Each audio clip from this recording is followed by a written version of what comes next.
দর্শকদের যে জ্ঞানের জায়গাটা সেটা আমরা একটু সাইডে রাখি। আমরা সাংবাদিকদের যে দায়িত্ব সেই জায়গা থেকে আমরা একটু কথা বলতে চাই। তাপসী, আপনার মন্তব্য শুনি। আমি একটু অন্যভাবে ব্যাখ্যা করি জিনিসটা। এইটা হয়তো আপনারা সবাই শুনেছেন, দর্শকরাও শুনেছে। একটা গল্প ছিল যে রাজার কাক হয়েছে। মূলত ছিল যে রাজার কালো একটি সন্তান হয়েছে, সেটি মুখে মুখে রটতে রটতে গিয়ে হয়েছে যে রাজা একটি কাক জন্ম দিয়েছেন।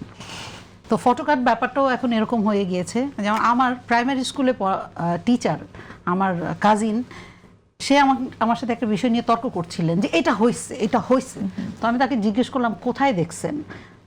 ফেসবুকে দেখেছি।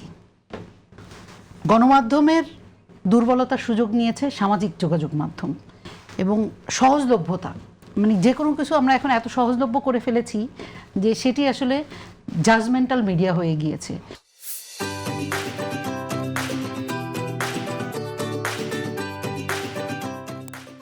বলে এটিকে আসলে নিয়ন্ত্রণ না করলে আপনি শুধু রাজনীতি না, আপনি কাউকেই রেহাই দিতে পারবেন না। এখানে ব্যক্তি চরিত্র হনন করা হচ্ছে, অপতথ্য ছড়ানো হচ্ছে, তাহলে আপনি রাজনীতি বলবেন কেন? আমি তো মনে করি যে এটা একটা পারমাণবিক বোমার চাইতেও ভয়ঙ্কর হয়ে উঠছে এই ফটোকার্ড।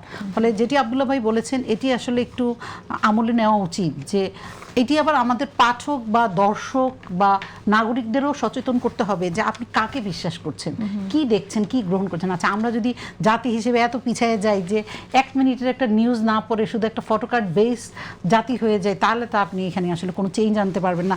যে শব্দগুলো ব্যবহার করছিলেন রনি ভাই, যে ইনফ্লুয়েন্স, সামাজিক যোগাযোগ মাধ্যমতা, গণমাধ্যমের স্বাধীনতা, গণমাধ্যম ইন্ডাস্ট্রি হিসেবে গড়ে ওঠা, আমি তো মনে করি আমরা যত সার্টিফিকেট অর্জন করছি আমরা তত ব্যাকডেটেড হচ্ছি।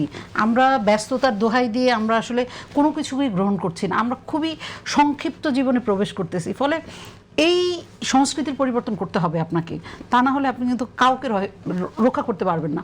কোনোদিন দেখবেন আপনার নামে একটা আজগবি তথ্য দিয়ে একটা স্ট্যাটাস দিয়ে দিল ফেসবুকে, আপনি কি করবেন?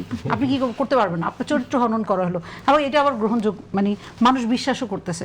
ফলে এটা কিন্তু একক সংকট না, এটা কিন্তু আসলে একটা ব্যাধি হয়ে গেছে, সামাজিক ব্যাধি। এটার একটা চিকিৎসা করতে হবে।